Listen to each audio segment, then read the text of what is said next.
Muy buenos días a todas y todos. Bienvenidos a la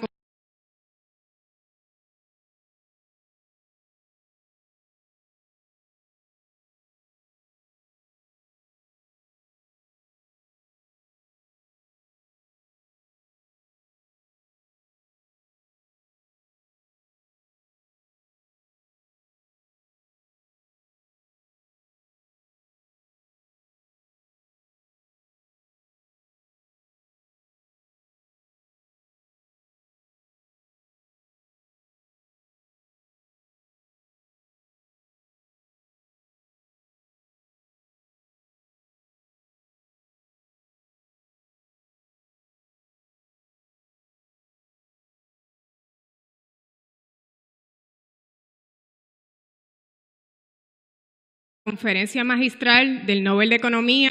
Espacios Abiertos apoya iniciativas y proyectos que promueven la justicia, la participación, la transparencia y la rendición de cuentas gubernamental. Hoy nos unimos al Centro para una Nueva Economía, quien con el apoyo nuestro de la Fundación Miranda y la Fundación Francisco Carvajal han hecho posible este evento. Austeridad, deuda y crecimiento, hay otro camino. De este modo, contribuimos a democratizar el conocimiento y ampliar el alcance de esta conferencia, asegurando la diversidad entre el público que se ha dado cita aquí y los que nos ven por livestream. La participación de todos los puertorriqueños es cada vez más importante para que las decisiones que se tomen tengan como prioridad los mejores intereses de nuestro pueblo. Espacios Abiertos aboga por la transparencia en los procesos que se llevan a cabo para reestructurar la deuda pública, modificar el presupuesto y restablecer el crecimiento económico del país. La opacidad nos ha salido cara y todos debemos incidir, participar, fiscalizar y exigir un enfoque que responda a nuestras necesidades y respete los derechos humanos. El mensaje del profesor Stiglitz nos ayudará a fortalecer nuestros reclamos.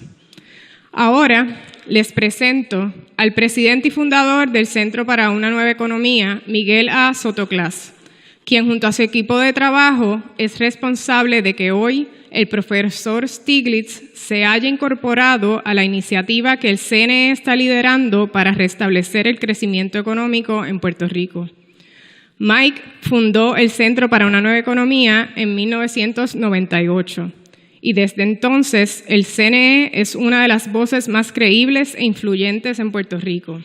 Desde el año 2014, el CNE ha sido reconocido como uno de los top think tanks según el informe Global Think Tanks de la Universidad de Pensilvania.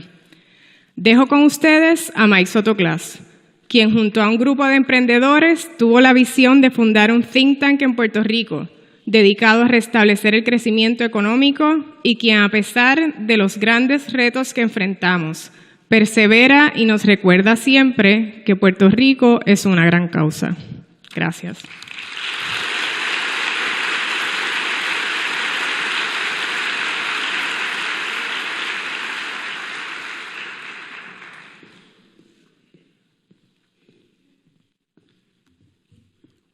días.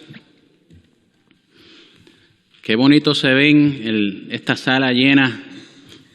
Es un privilegio para mí y para el Centro para una Nueva Economía tenerlos con nosotros en esta mañana. Yo no sabré mucho, mis hijas me lo recuerdan a diario, pero sé que cuando vas a presentar a un conferenciante del prestigio y reconocimiento global de Joseph Stiglitz, lo mejor que puedes hacer es hablar lo menos posible y darle paso al maestro. Y así lo haré.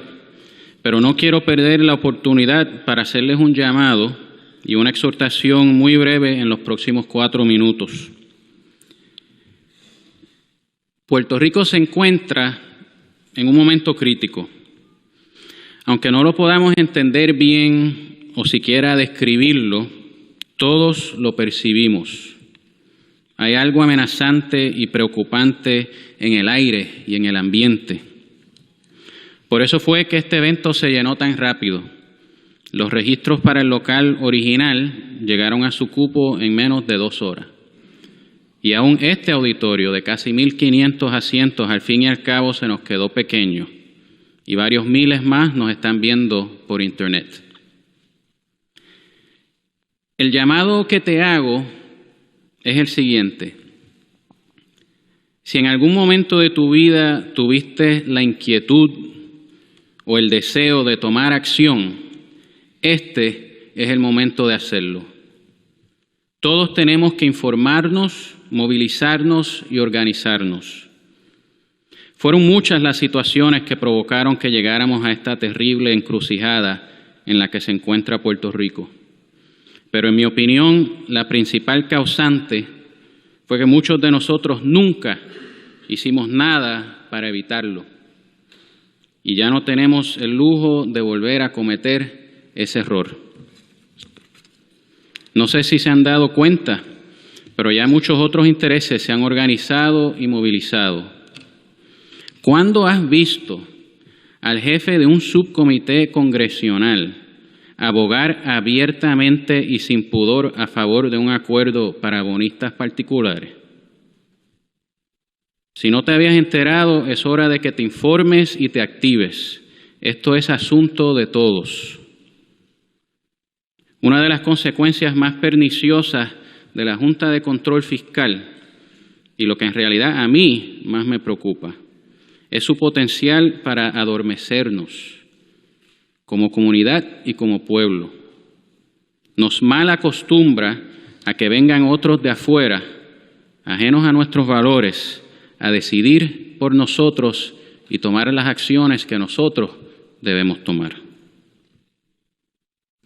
Puerto Rico necesita un ejército y los exhorto a que se sumen a este movimiento de ciudadanos que puedan pensar críticamente y que exijan más transparencia, más evidencia y auditoría y más rendición de cuentas. Que permanezcas en vigilancia continua y permanente en defensa de tus intereses y tus derechos como ciudadano y como puertorriqueño. ¿Quién puede pensar que el gobierno de Puerto Rico no debe ajustar su cinturón y ser más eficiente, responsable y austero? Pues seguro que sí, que lo debe ser. Pero me preocupa ver que la austeridad se está utilizando como subterfugio para el saqueo de las riquezas de nuestro país. Con la excusa de que tenemos que reducir los gastos públicos, se busca justificar las ventas de activos del gobierno, los desarrollos en terrenos de alto valor ecológico y el desmantelamiento de nuestras más importantes instituciones, siendo la principal de ellas la Universidad de Puerto Rico.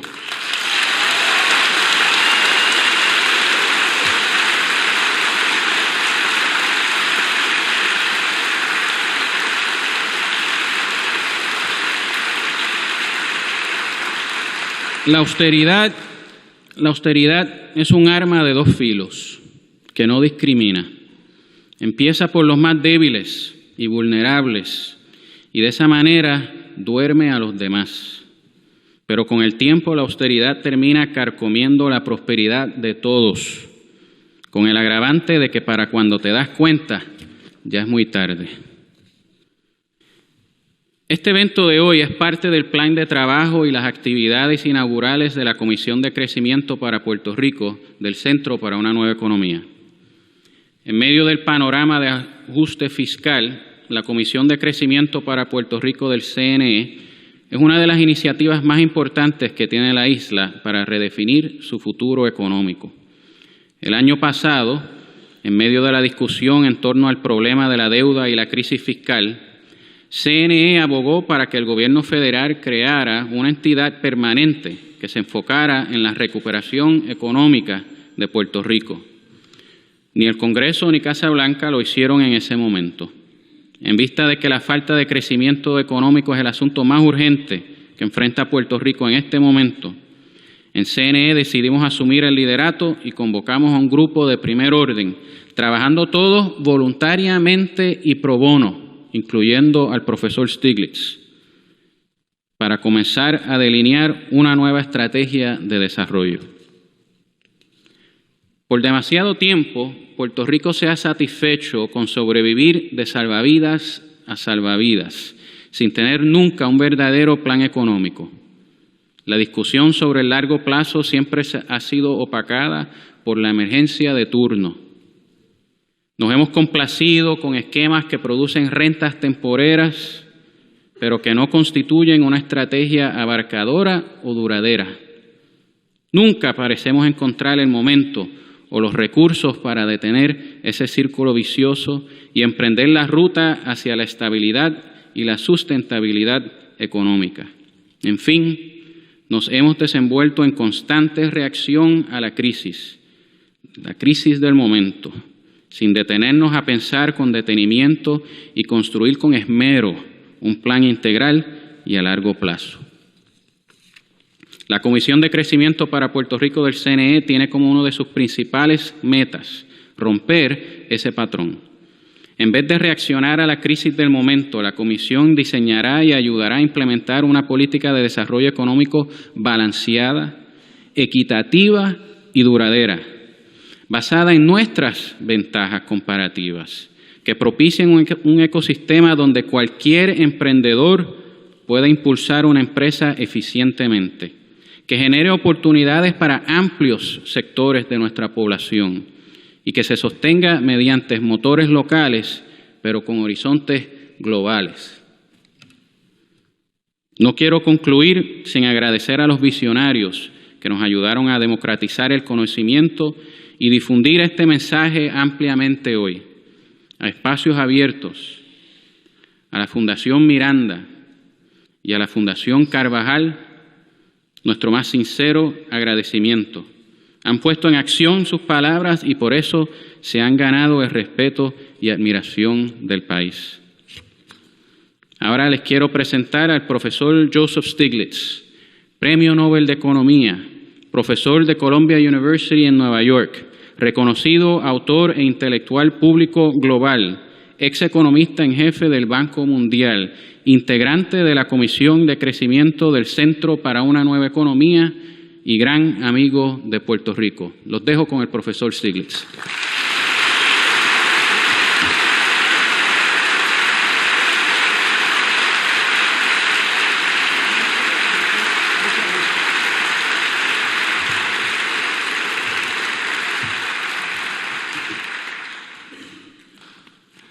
Well, thank you very much for this opportunity to talk to you about obviously something that's very important to you, but I think the implications go well beyond Puerto Rico. I'm going to talk about this primarily from a macroeconomic point of view. About what I'm going to focus on is the relationship between Puerto Rico's debt crisis, its depression, and the prospects of returning to economic growth. Maybe I should get clear what my view is from the very beginning. I think the proposals that have been put forward are likely to make the depression in which Puerto Rico has been continue. And I've seen policies like this in other countries around the world, and they have almost never worked. In fact, I can't think of a single example where it's worked. So I think it's important to be aware of the serious consequences of the policies that have been proposed for Puerto Rico. I use the word depression deliberately. We don't like to use the word depression because it's depressing. It's depressing to realize that you're in an economic situation where the economy is not functioning well. The last time the United States as a whole had a depression was the Great Depression in 1929. And when we went into the 2008 recession, we didn't want to use the word depression. We said a deep recession because it was too depressing to use any other word. When I was chief economist of the World Bank, and East Asia was really sinking into a depression, unemployment in the main island of Indonesia, Java, had gone up to over 40%. And you had to say it was a depression. The U.S. Treasury, the IMF, got so upset at the World Bank using the word depression that we had to say they were going through a D. Not a depression, but we say this has gone from a R to a D, from a recession to a depression, so we couldn't use the word. But let me use the word. That's where you are. And the only question is whether the current policies will revive the economy, get it out of a depression, into, say, at least mild economic growth, or whether they will lead to a protracted depression. And unfortunately, the policies that have been put forward, I believe, will, in fact, lead to another lost decade for Puerto Rico. I don't want to spend a lot of time on the causes of the current travails for Puerto Rico, but it's worth spending a little time to understand how Puerto Rico got in this situation. It's important to recall that it was actually in a recession or depression even before the global financial crisis of 2008. But like everywhere, the 2008 crisis worsened whatever the state the economy was in. It was a shock. It was a shock that was felt all around the world. Now, the consequences of that shock in some parts of the world have been long-living. I've been writing a great deal about the consequences in Europe. My most recent book is called The Euro, and it explains why it is that Europe has been so slow to recover, why countries like Greece are in a depression. And I don't know if it makes you feel good. Misery sometimes loves company. But unemployment in Greece still is around 25%. Youth unemployment is well over 50%. And after the last IMF program, Troika program in August of 2015, which was supposed to get the economy growing again, the economy just continued to decline. And it's an interesting point that I'll come back to. The debt-GDP ratio, the debt sustainability, after all this austerity, after all this pain, the debt-GDP ratio is higher than it was in 2010 when the crisis broke out. So, and that's after a debt restructuring. After the creditors had to give up, but they did too little, too late, and they imposed these austerity policies. And the result is enormous suffering in Greece, but the economy is still in depression.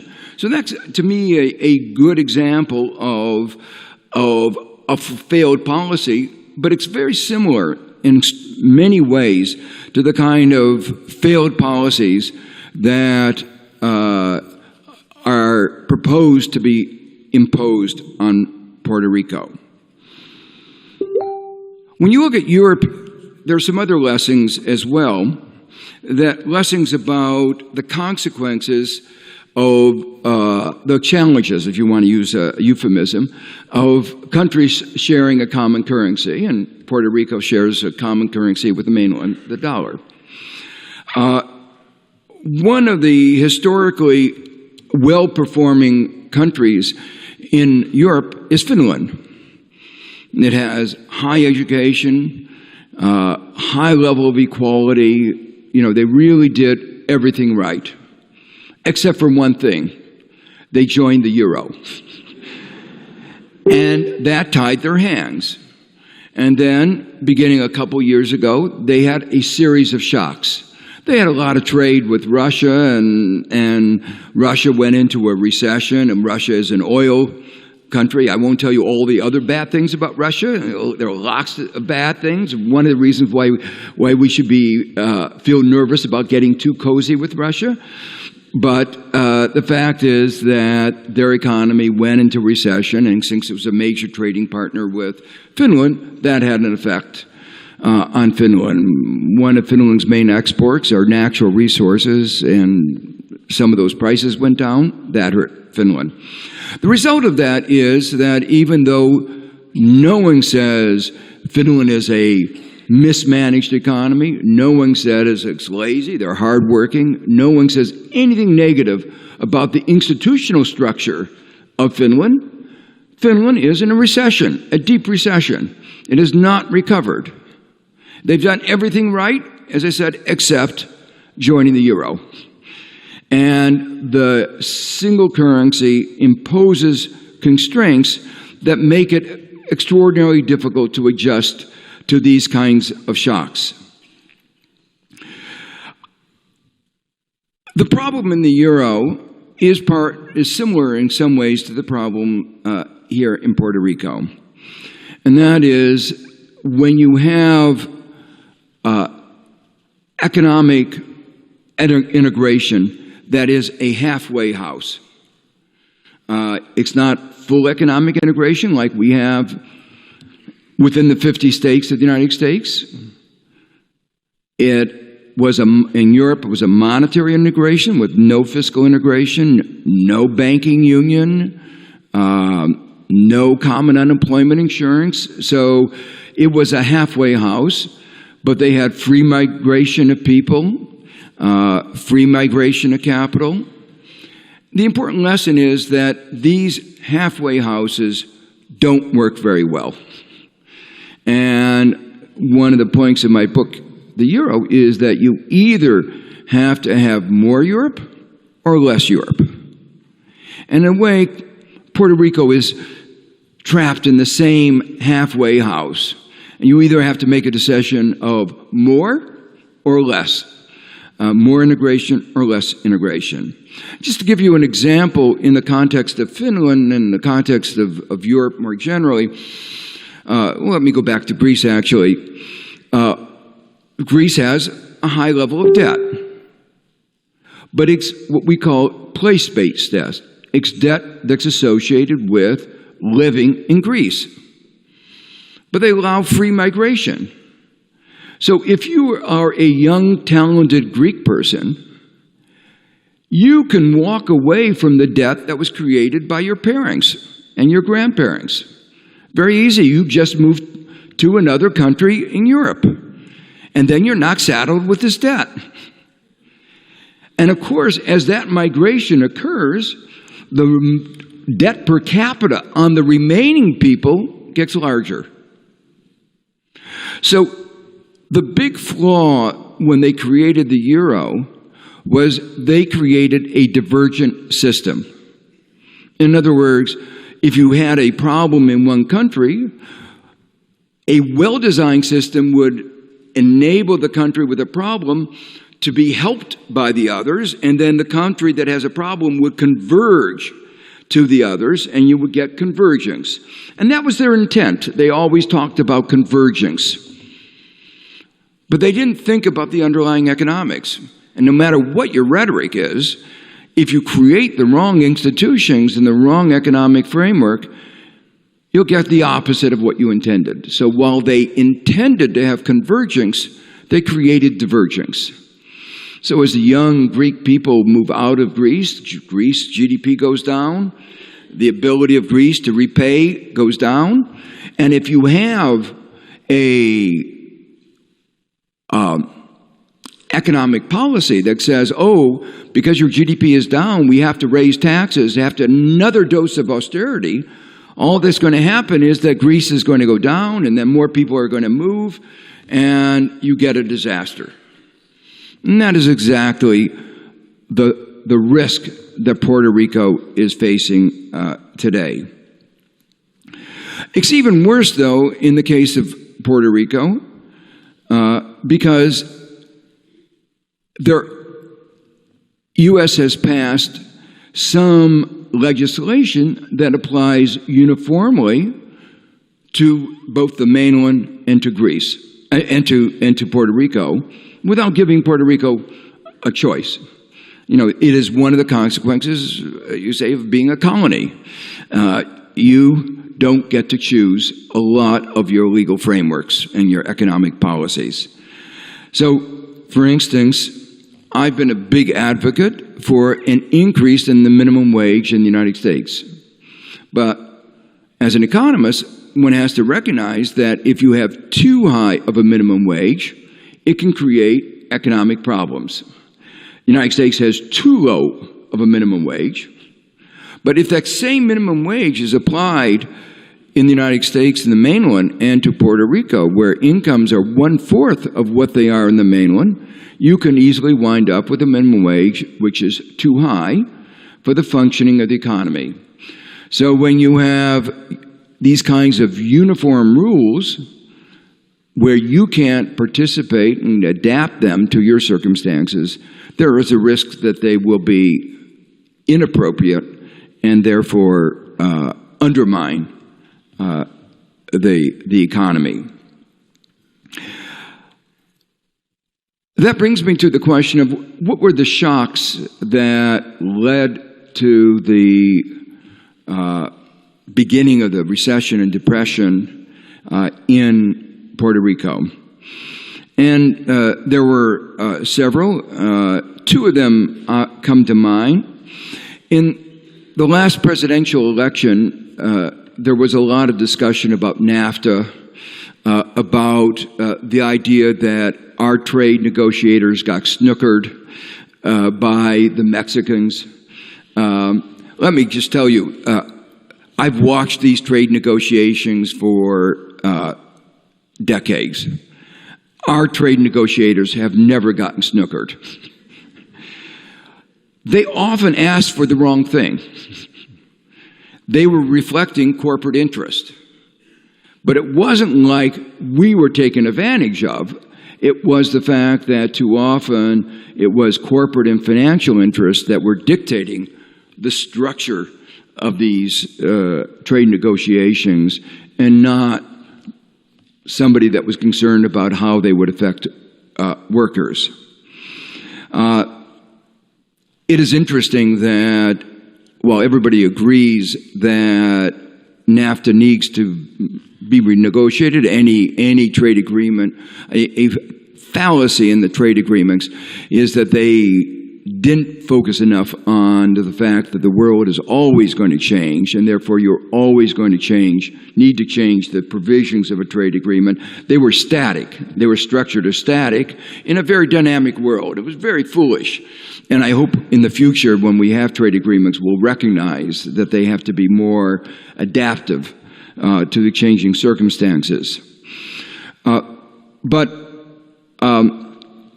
And it is interesting that as the administration has talked about the changes that need to be done to NAFTA, they've not come up with anything that would significantly affect the trade deficit with Mexico.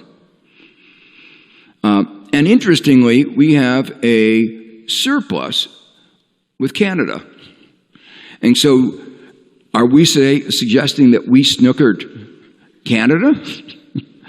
The fact is that it is wrong to look at bilateral trade deficits. But this is a little bit of a digression. The real NAFTA did have an effect on Puerto Rico. Whenever you look at a trade agreement, you have to ask, when you make a free trade between two countries, it can divert trade from other countries. So we call that the trade diversion effect as opposed to the trade creation effect. And so NAFTA did have some trade diversion. It was never discussed.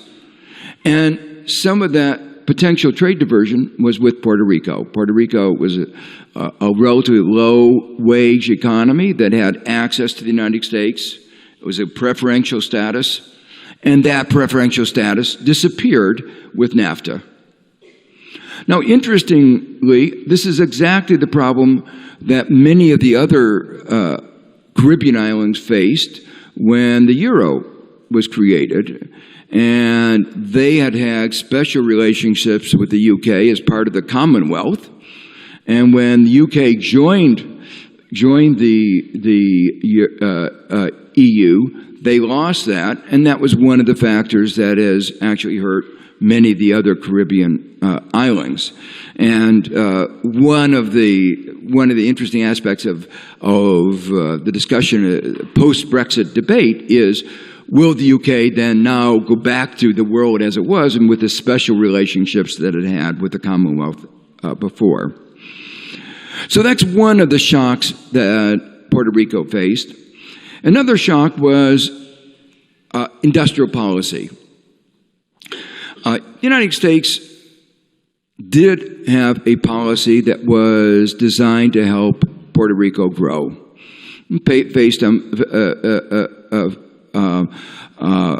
focused on pharmaceuticals.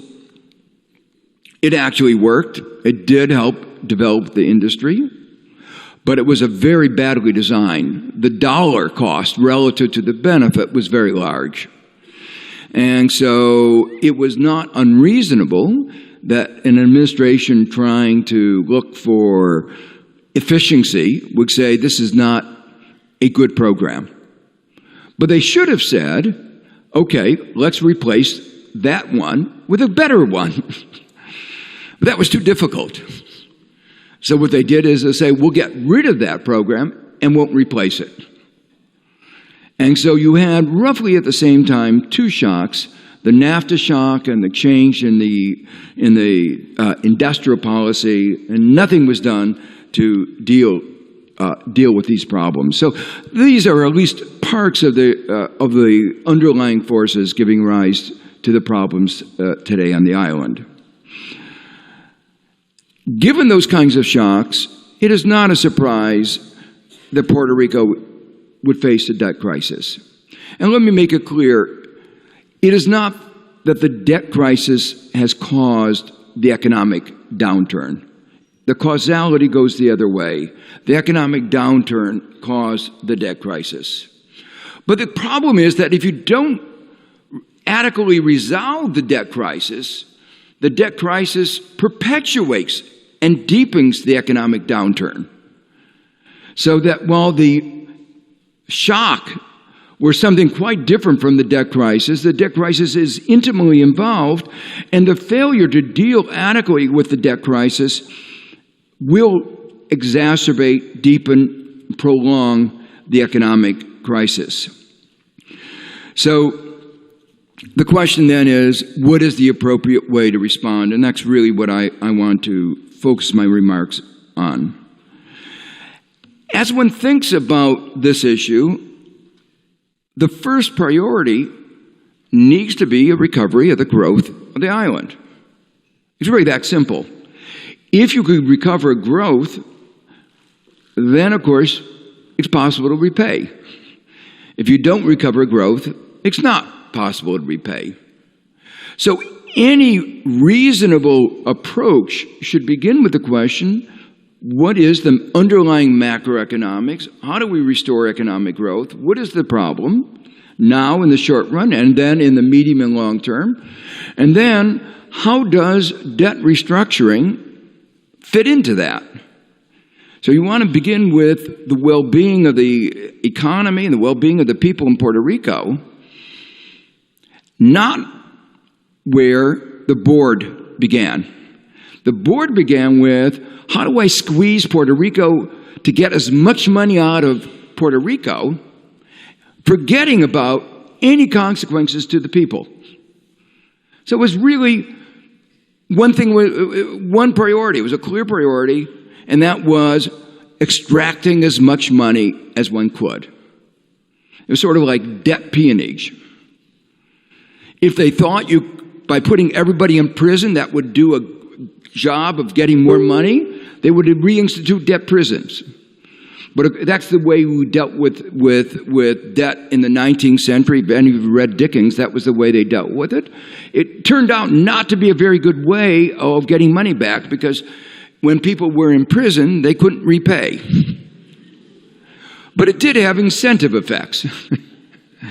So the point is, as I look at the board's proposal, it is really putting unambiguous priority one, how much can we squeeze out of the island? And I think that's morally wrong. But not only is it morally wrong, it turns out to be not even in the interest of the creditors. Because by thinking about the creditors too much, they squeeze the island too much, and they won't get as much out.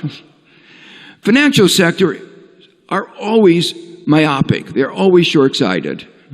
And we're getting another example of that kind of short-sightedness in the debt restructuring. But there's one other reason that I'll come to that explains this peculiar behavior. Why are they taking policies that the effect of which will be to actually get less out? And that, well, as I say, I'll come to that in a minute. It has to do with intercreditor fights. So, to understand the debt side, as I say, one has to think about the macro, but one also has to think about the debt. So I want to make a couple preliminary remarks about debt. Debt is a voluntary transaction. Nobody forces, there are some examples. In the case of Greece, it was forced to lend money to Germany during World War II. So that's an example of an involuntary debt as a result of the Nazis squeezing Greece. But that's not the way the current debts have been accumulated in Greece or in Puerto Rico. It's a voluntary transaction between a creditor and a debtor. Because of that, the banks and the financial sector like to focus on the borrower was a bad borrower. They didn't behave well. They made a bad decision. They overborrowed. But as I've watched these kinds of situations all over the world, and they happen over and over and over again, my focus is, it's a bad lender. The lenders are in the business of doing this over and over again. That's their business, giving credit. They should know more than the borrower about how much the borrower can repay. That's what they're getting paid for, and they get paid a lot for doing that. But they don't do a very good job. But I think the whole discourse has been to try to blame the borrower, and I think one should focus more on the lender. The second point I want to emphasize is the lenders get well compensated for the risk that they undertake. If there were no risk, what would the interest rate be? It would be the T-bill rate. And you would have to pay, when you borrow, 0.5%. I assure you, if you go to New York today to try to borrow, you won't get a loan at 0.5%. You'll have to pay 9, 10, 11, 12, if you can get money. What is the difference? That difference is the compensation for the risk of not being repaid. Now, it's totally understandable when the circumstance comes where you repayment. They're going to say, this is unreasonable, you should repay us. But they've already got their money ahead of time for bearing that risk. And if you look at the cases like Argentina going bankrupt or other countries, what you see is that the creditors actually, on average, get more than compensated for the risk. So on average, in the cases of these defaults, they've made more money than they have than they would have gotten from buying a T-bill. So the interest rate that they charge up front for the risk is actually greater than the actuarial value of the risk they bear.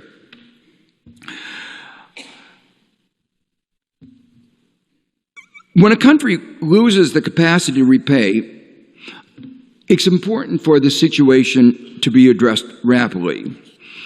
Otherwise, there will be an extended recession, depression, a waste of economic resources, enormous amount of suffering. We refer to this as too little, too late. We've written a book about this, and showing typically around the world, there is precisely this problem of too little, too late. Another example of a kind of irrationality, and I'll come to try to explain that in a moment. In the situation where countries can't repay, we say the debt is unsustainable, and the country gets involved in a downward spiral. And that's the situation that Puerto Rico is experiencing today. Let me emphasize, the problem is not a lack of willingness to repay, but a lack of capacity. If the economy's GDP has gone way down and it's borrowed excessively, as in the case of Greece or in the case of Puerto Rico, there's absolutely no way you can repay without excess, no way, period, but even the attempt to force it to repay would causes enormous amounts of suffering and typically is counterproductive. So forcing a country to continue servicing the debt in such circumstances only aggravates matters. It turns downturns into recessions and recessions into depressions. Even creditors will lose as the size of the pie to be distributed among everyone is smaller. Now, this brings me to, well, what is the source of all, why do people get into the situation? Why don't they deal with it more rationally? And the underlying problem that we tend to forget is that there are enormous intercreditor problems. It's natural to focus about the fight between the debtor, say Puerto Rico or the Greece, and the creditors, as if there was a single group of creditors. But in fact, there are many different creditors. And the fights among the creditors are what typically result in the disastrous outcomes we see. Because there's one group of creditors who think if they can get repaid first, they don't care what happens to the other creditors. And depending on the creditor contract, they may believe that they're senior, they have more priority than the other creditors. And usually credit contracts are ambiguous, and so the law is ambiguous, but they're willing to fight in the hope that they will win and they will get repaid and the others not get repaid. So it's this intercreditor fight which leads to these stalemates and these inefficiencies where everybody suffers. It's sort of legal gridlock. We had that in the 2008 crisis. We could have restructured a lot of the home mortgages much more efficiently and avoided the depth of the downturn. But we had a fight between the primary mortgage and the secondary mortgage. And the secondary mortgage wanted to get repaid first, even if it meant that the primary guy got clobbered more than he otherwise would have. And they had both enough power to result in a gridlock and contributing to a really deep economic downturn in the United States. The creditors are first in line in their belief to get repaid, together with speculative investors such as vulture funds whose business model is based on litigation and who bought distressed debt at a large discount. They have incentives to get gridlock and to negotiate at the expense of the country as a whole. It's precisely because of these conflicts among the creditors and the conflicts between the debtors and creditors that we have bankruptcy laws. And we realize that negotiations don't solve the problem. Every country has a bankruptcy law. When the East Asia crisis happened, many of the East Asian countries did not have, you might say, good bankruptcy laws. And one of the things that the World Bank and the IMF argued and tried to work with the countries was to develop good bankruptcy laws. Designing good bankruptcy laws is more difficult than is a difficult matter, and I'll have a few remarks to make about that later. But as you know, Puerto Rico could not, as a colony, have its own bankruptcy law suited for Puerto Rico. You were carved out of Chapter 9, which was the bankruptcy law that prevails for public bodies within the United States. But let me emphasize that, the reason that we have various provisions in our bankruptcy law, Chapter 11 is a bankruptcy provision for corporations that allows for a quick restructuring of debt. Why do we have Chapter 11? The reason we have Chapter 11 is that we believe that the continuation of a firm, jobs, employment, growth, is more important than these creditor fights. So judicially, we say, we're not going to let you get into that deadlock.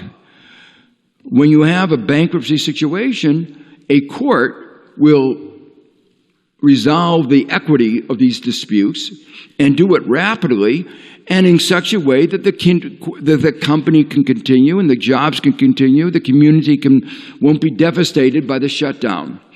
So we recognize that in the case of corporations. Chapter 9 was intended to recognize the same thing in the case of municipalities, but that was not extended to Puerto Rico.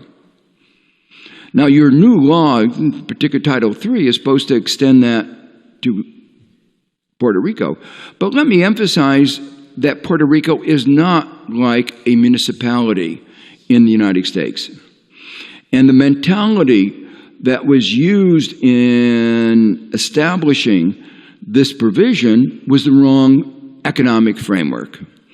Because you are basically a country.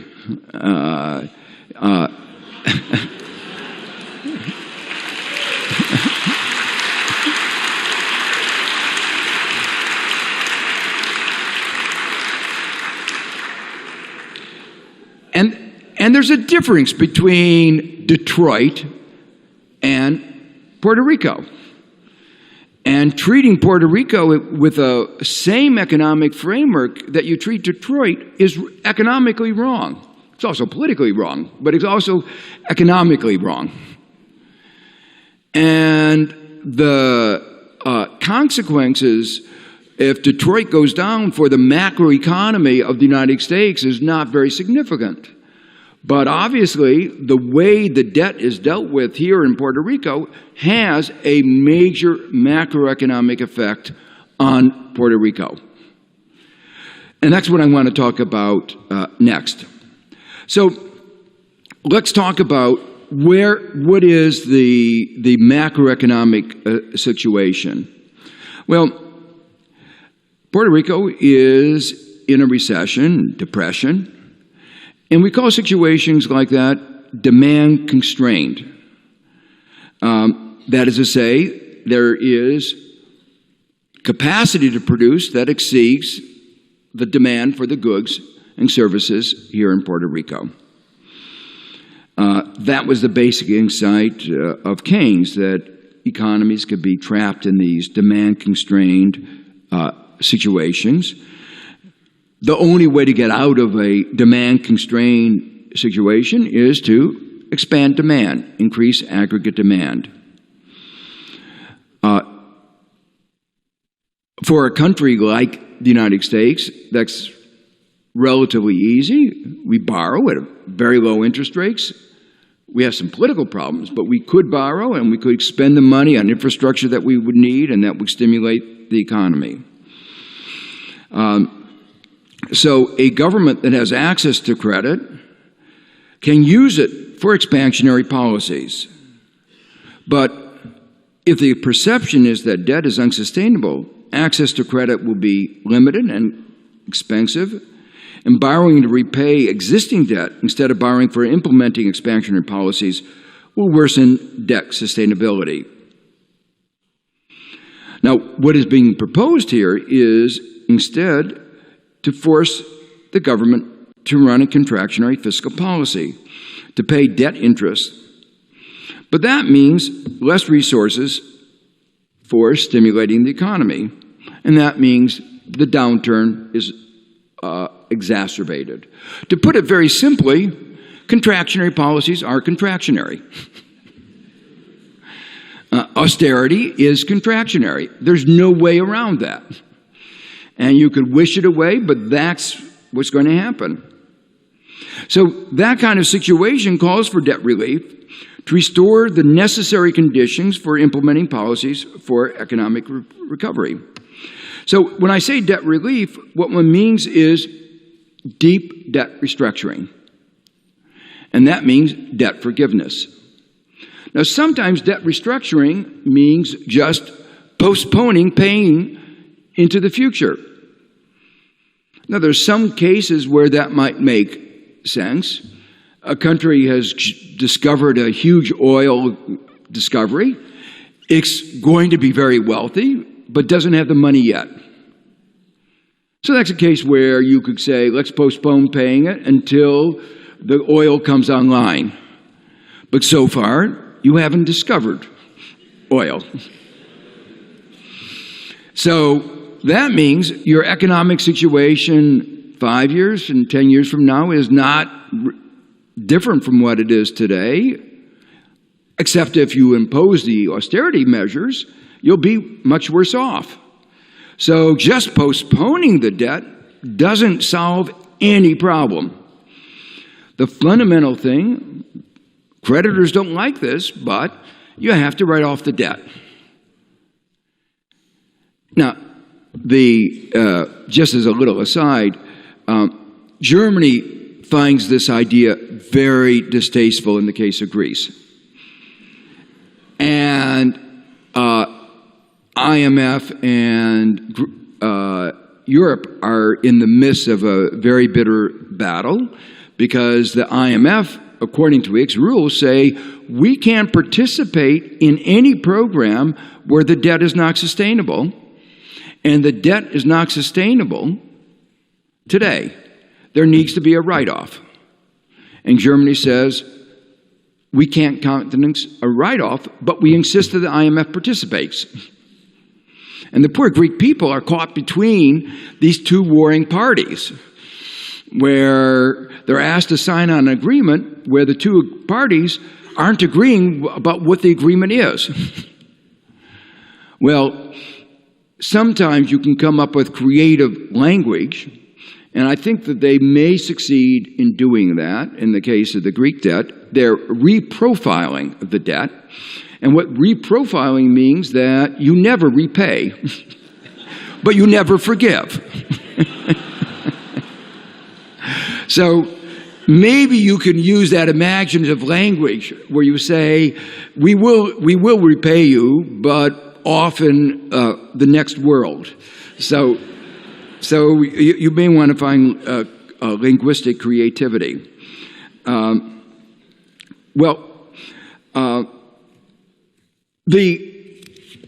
As I said, these are situations that I described where there's a need for a bankruptcy law, but there is no real bankruptcy law for countries, for Argentina, for Greece, for Puerto Rico.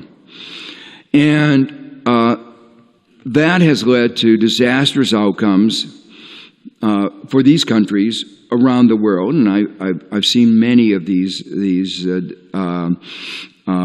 of the consequences. The restructurings always are in the form of too little, too late, with extraordinary negative social consequences, long-lasting depressions, unacceptable levels of unemployment, poverty, inequality. In response to that, the UN has been working to create a set of principles for bankruptcy of countries, for sovereigns. Recognize it's not like a city, it's different. And it actually, almost unanimously, it was about 150 to 6, in September 2015, the UN did adopt a set of principles for sovereign debt restructuring. Among the few countries that voted against it was the United States.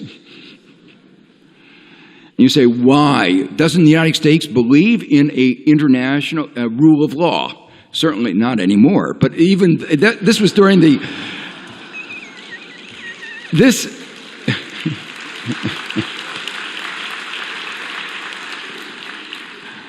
But this was in the Obama administration where they were pretending to believe in a rule of law. And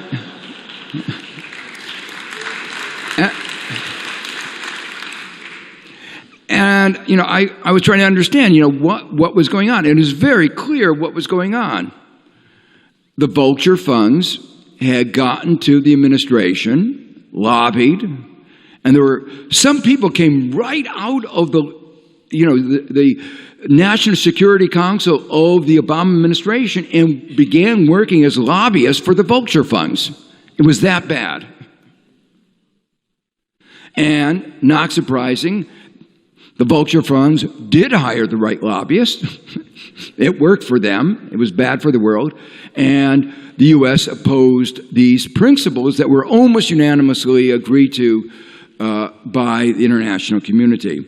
So the international community is continuing to work on creating these principles, and those are the ones that should have been adopted by the U.S. Congress.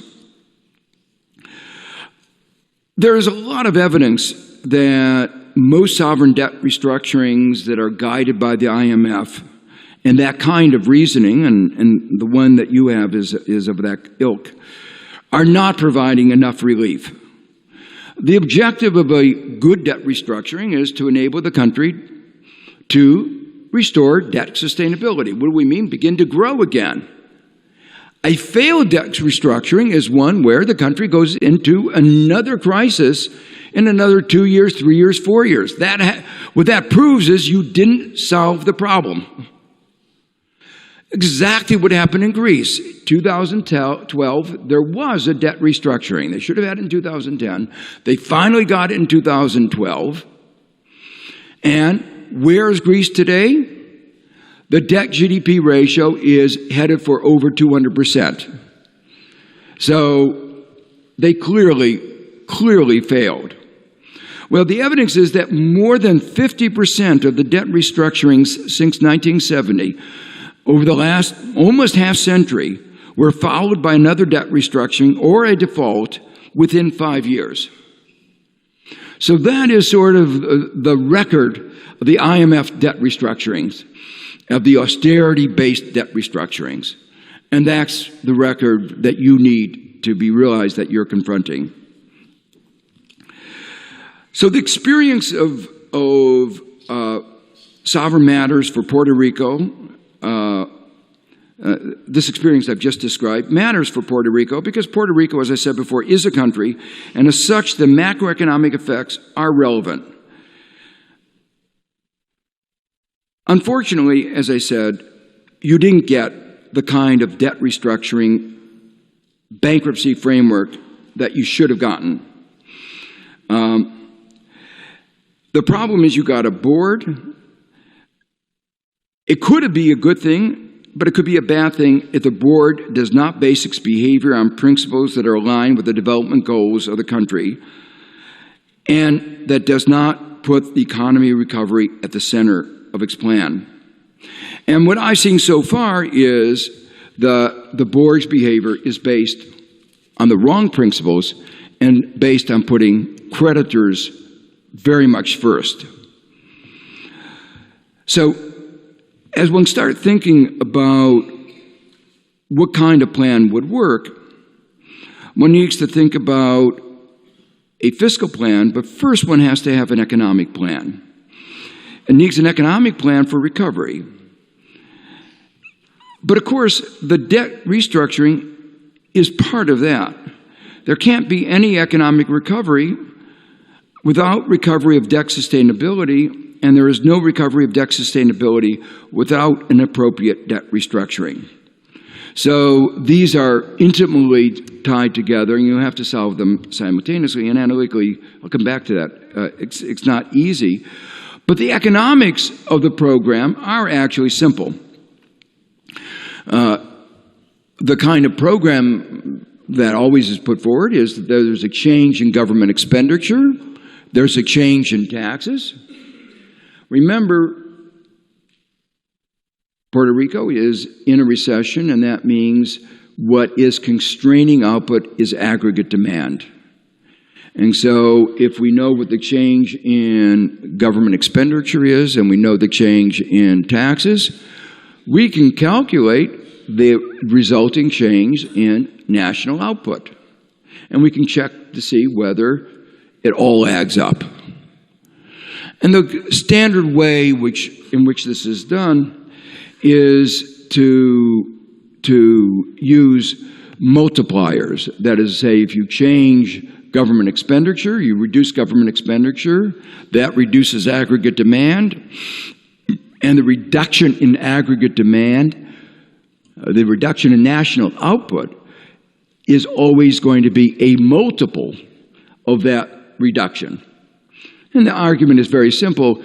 If government spends less money, then people have less money in their pockets. They can spend less money on the goods produced. Those people have lower income, so they spend less money, and the system keeps revolving, and the whole economy shrinks. And we know if you reduce government expenditures by $1, we can calculate how much GDP goes down. Well, if Greece shows what happens to debt sustainability if you don't think through the consequences carefully. When you talk about debt sustainability as the ratio of debt over income, national income. And typically, those focusing on austerity, the Troika, the IMF, focus on the numerator, the debt. They say if we can only get the debt down, the debt-GDP ratio will go down. But what they forget is, if they have the wrong policies, GDP goes down. The denominator goes down. And if the denominator goes down, the debt-GDP ratio goes up. And that's precisely what has happened in Greece. So GDP went down by 25%. It's one of the biggest depressions in record.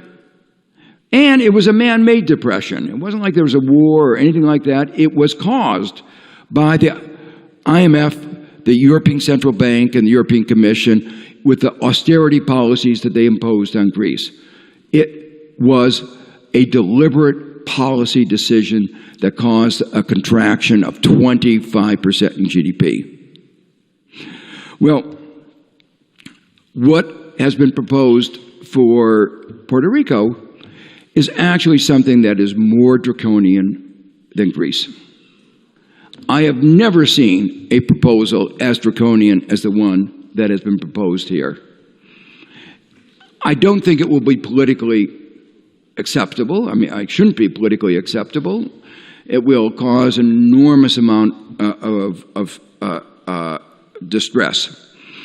The original board proposal, calmly, as if it mattered nothing, discussed the impact of their program as resulting in a reduction in GDP in 1 year of almost 17%. I have never seen anything like that. You know, Greece, it took them 3 or 4 years to get 25%. But you're succeeding in doing 17% in 1 year. And then the government came back with its own program. And you look at the numbers, and they don't add up. You look at the numbers and you say, well, okay, they changed this part from the board proposal, and they changed that part. And miraculously, with these very little changes, GDP contraction is, instead of 17%, just under 6%. Now, you know, I wish I had a magic wand that could be able to do things like that. But there has been no explanation of how those numbers got arrived at. And let me say, looking at the numbers of the original board proposal, they were reasonable estimates based on their cuts. It was not a reasonable policy. It was not a humane, it was not a good economic policy. But the estimates were honest and were a reasonable estimate. But what is talked about in the government proposal is not a reasonable estimate. My colleagues cannot figure out where it came from. Let me try to talk about some of the difficulties and sources of errors of why making these estimates is difficult. And let me just remind you, the IMF, the Troika, the ECB, consistently in Europe underestimated the magnitude of the effects of their program. And that's been almost, you know, all these programs are based on wishful thinking. What they want is the creditors to be repaid. And they really don't want the country to suffer. But of the two, we know which one is more important. So what they try to do is to give a rosy scenario saying, okay, we're going to do this, which is draconian, and we're going to get all these benefits. But in fact, what's going to happen is a marked economic downturn, and when there's that marked economic downturn, the amount of money that they have left over to pay the service of the debt, to repay, will not be what they thought. And that's the sense in which it's counterproductive. They don't even get what they want because of the shrinkage of the economy. So what are some of the reasons why they have been so bad at making the estimates? And it was, if you look at the Greek estimates, you know, the IMF was off year after year after year. I sometimes tease them and say, you know, if my students turned in that kind of forecast 3 years in a row, they would have been failed.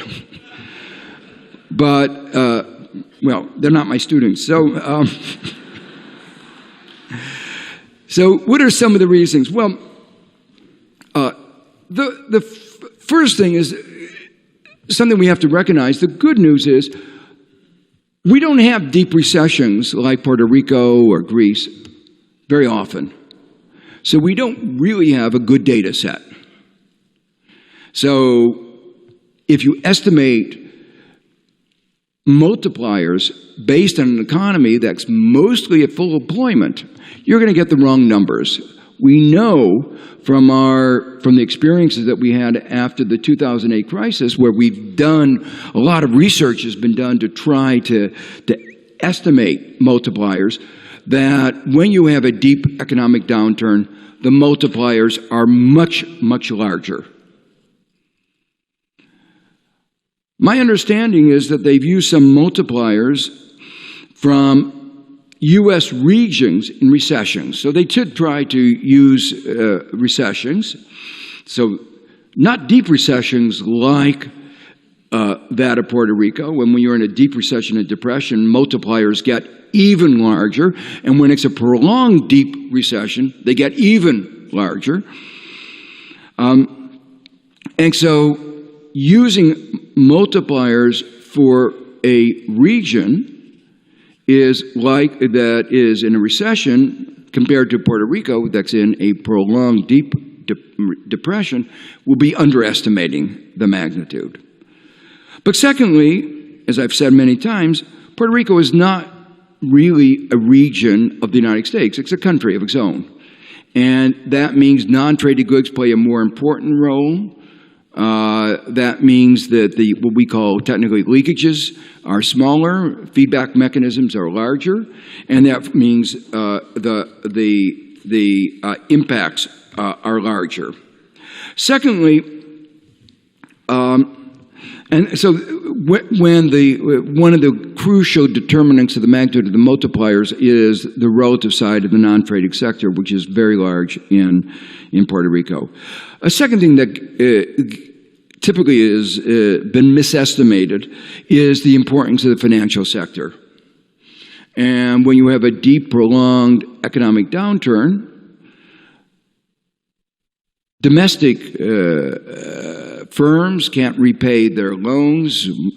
There is a large fraction of mortgages, home mortgages, that are underwater in Puerto Rico. The accounting doesn't reflect that, but the banks may know that. And when you have houses underwater, mortgages exceeding the value of the house, repayments are going to be lower and the banking system is going to get weaker.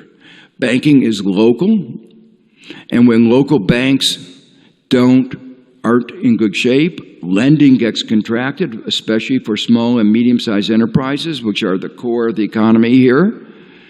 And therefore, the feedbacks get larger. And again, that's what's happened in Greece, Italy, Spain, one of the reasons why their downturns were so great. And finally, migration.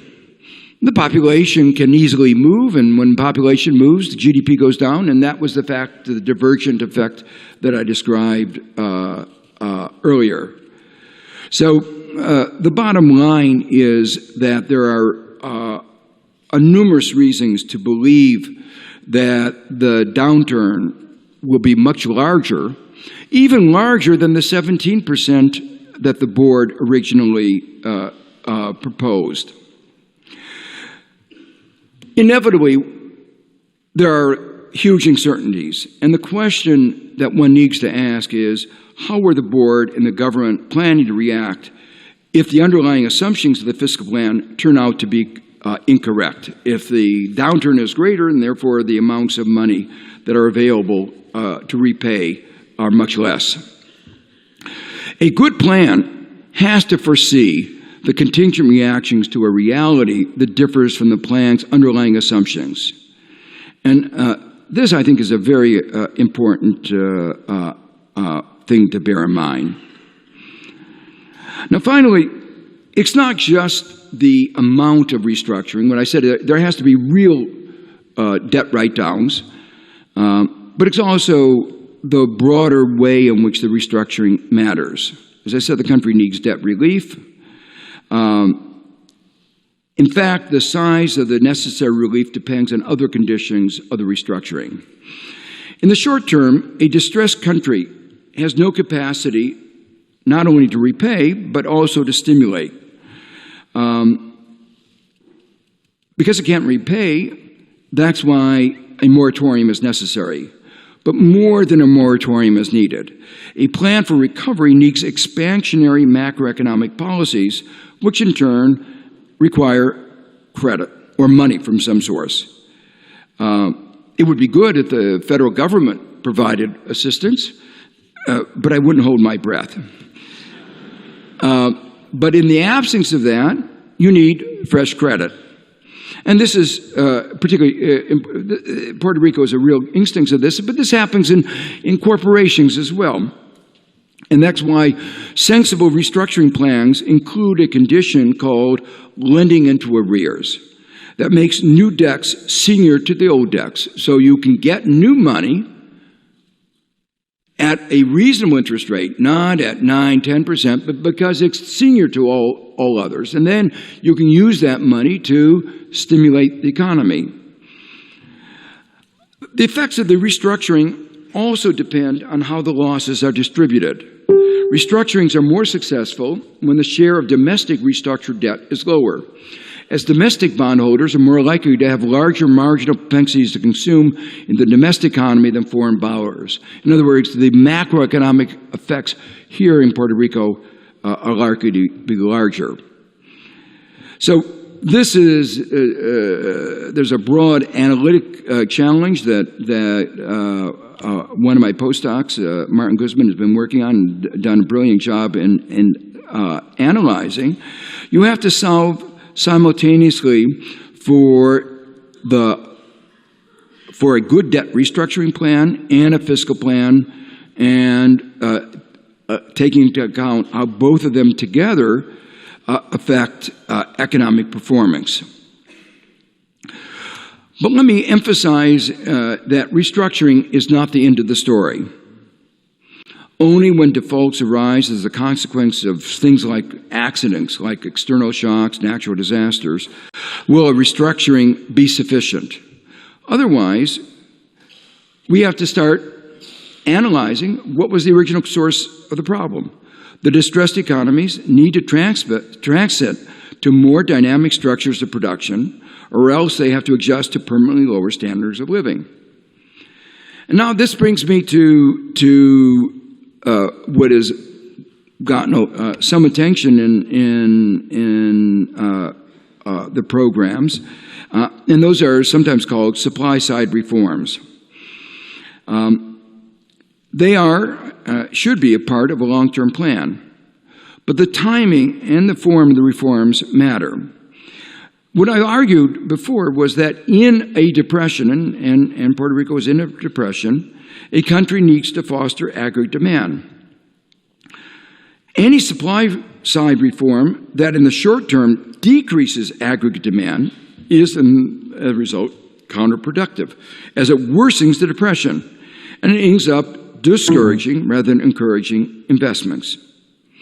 And most of the proposed supply-side reforms fall into that category. They are simultaneously depressing demand, and the immediate effect will be a worsening of the economic downturn. And this is, again, a problem that I've seen over and over again. It's a problem in the supply-side reforms in Europe. Well, that brings us to the broader questions. One needs to have a growth strategy. Think about the long run. But in the budget, there are many things that affect the real long-term prospects of the country. So if you cut education spending, university spending, you are threatening the long-term growth of the economy.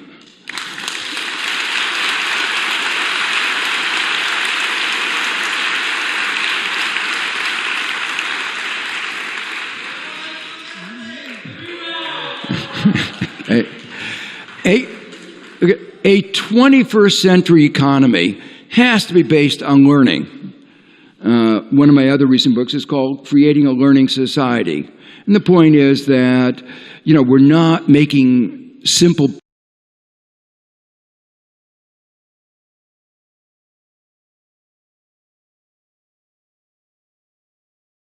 pings like Adam Smith talked about.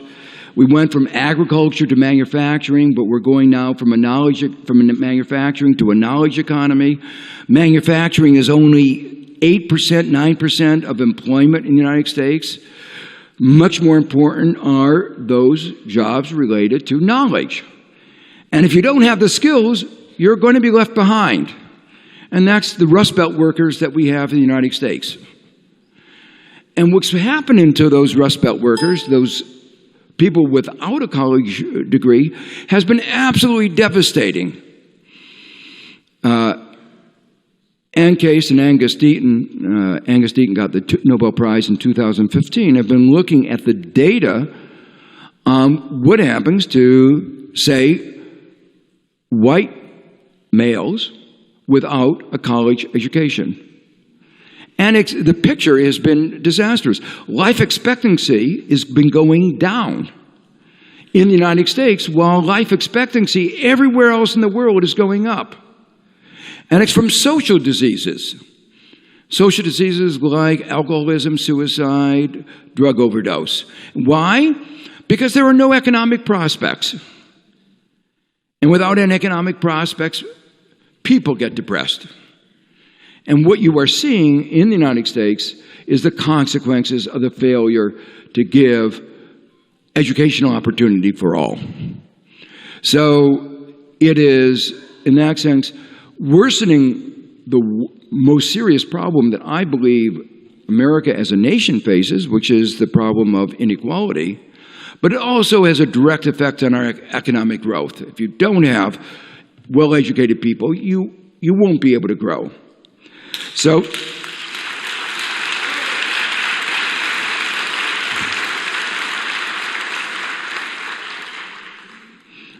I should make one more comment, which is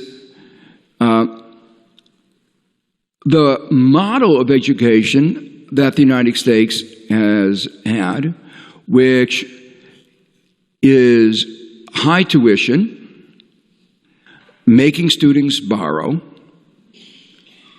and get in debt, is broken.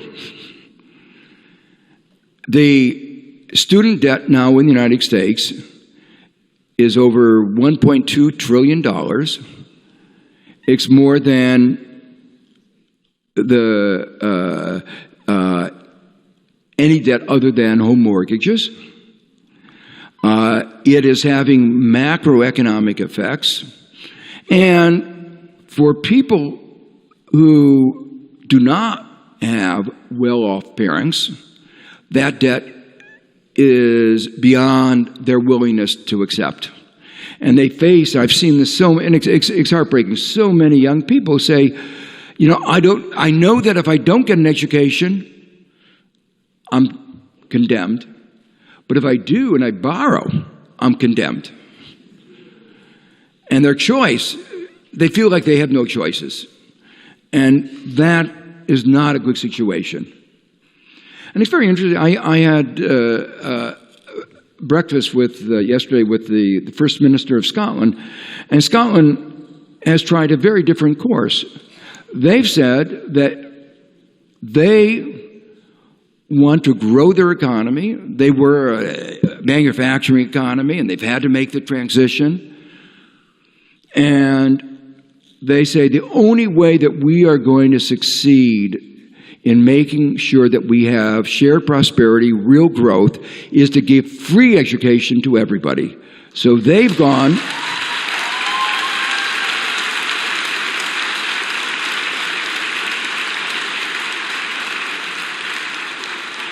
So they've gone for a zero tuition policy. It's interesting also, compared to UK, to England, they've said that they've wanted to say that anybody in Europe can come there and get a free education if they stay. So rather than closing their borders and putting people outside, they say we want to be an open international economy. We want to get the best talents from everywhere.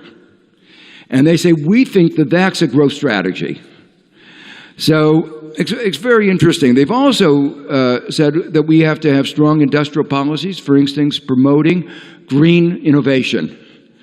And so they're trying to think more broadly how they can use that talent to promote the growth of their economy. So the big questions that Puerto Rico will need to face are: what kinds of instruments does it have to transform its structure of production? What changes in the legal framework can be implemented to give the country the necessary advantages for the developing new sectors? What other potential new dynamic sectors? These are key issues that the local authorities, the businesses, the academic community will need to think about. But this is important. The debt restructuring is a precondition for any growth strategy. You can't grow if you are in this midst of this debt depression. And there has to be deep restructuring. The CNE created a growth commission in which I serve, and it's been focusing on understanding how do we go about creating these dynamic forces moving forward, and what kinds of macroeconomic frameworks are necessary in order for those structural reforms to actually work. And we'll be meeting tomorrow to discuss these issues more extensively. So let me conclude. One more remark before I conclude. The disastrous nature of the kind of program that have been put forward can be seen as if you look at the real GDP in 26, where real GDP means GDP adjusted for inflation. And it's still something like 10% below the level that Puerto Rico had in 2016, which of course is below where it was before the beginning of the Depression. So this is not an economic strategy that provides the basis for a reasonable discussion of growth going forward. It should be viewed as it should not be viewed as the beginning of a framework. I think there needs to be a totally different framework, one that does provide for a deep enough, quick enough debt restructuring that enables Puerto Rico to return to real economic growth. So let me conclude. Generally, those who suffer most in any crisis are those who played no role in creating it. It's always the most vulnerable.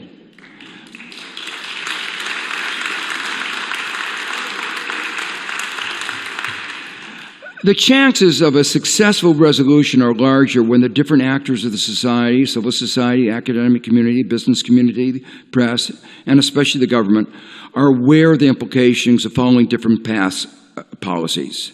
I hope my talk helps to deepen your understanding of the relevant economic mechanisms that will be at play and the consequences that different policies would have for the economic and social development of your country. Thank you.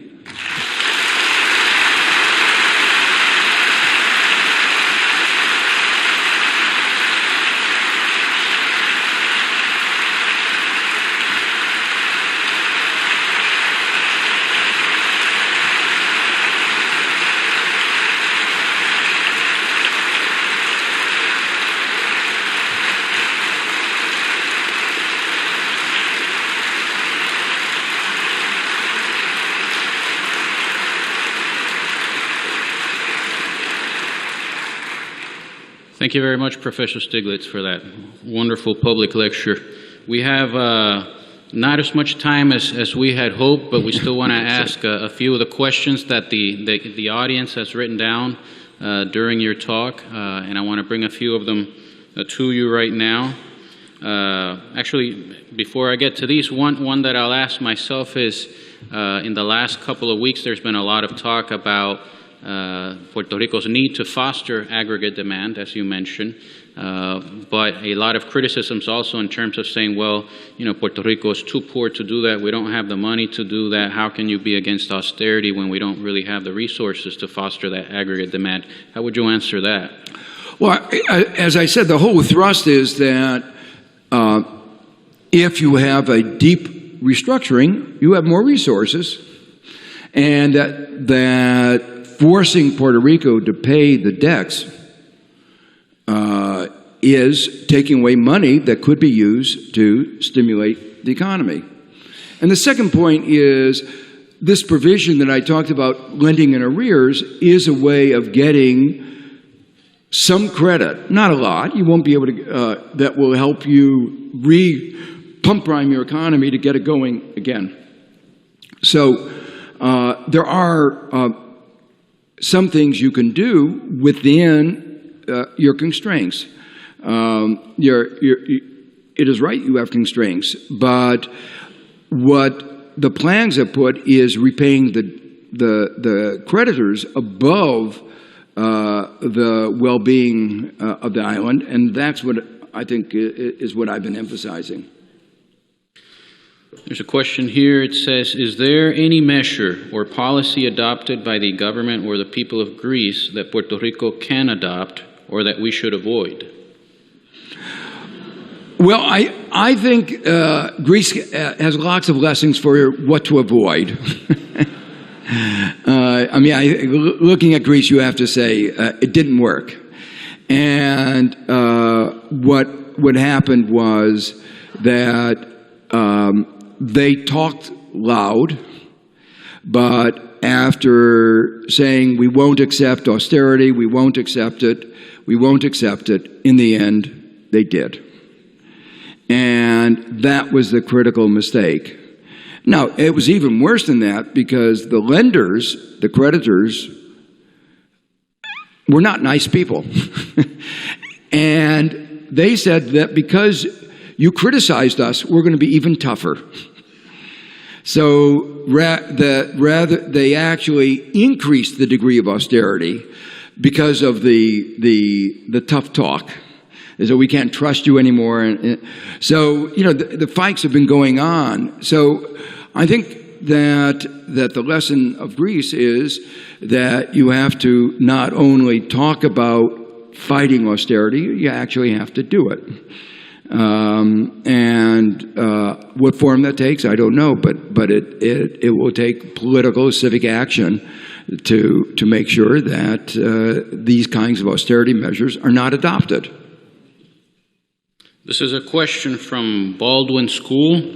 The students at Baldwin School ask, you mentioned that in order to minimize debt of the island, it should be restructured.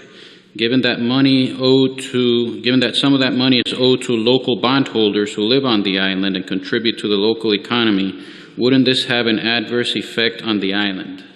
Yeah, that I mentioned very briefly that in my that issue in my talk, and that's something that has to be addressed. When Argentina went through its debt restructuring, it was addressed. It's been a big issue in the case of Italy, where one of their banks many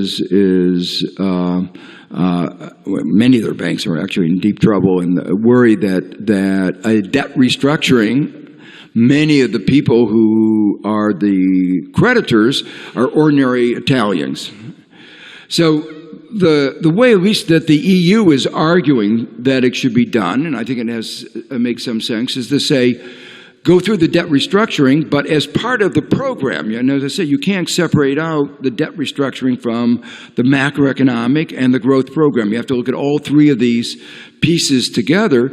What you say is that for the banks, or for the credit unions, that for instance, took on government debt as a result of pressure, a Puerto Rican government debt as a result of pressure, you will recapitalize them. So that it is imperative to make sure that local financial institutions are able to provide credit to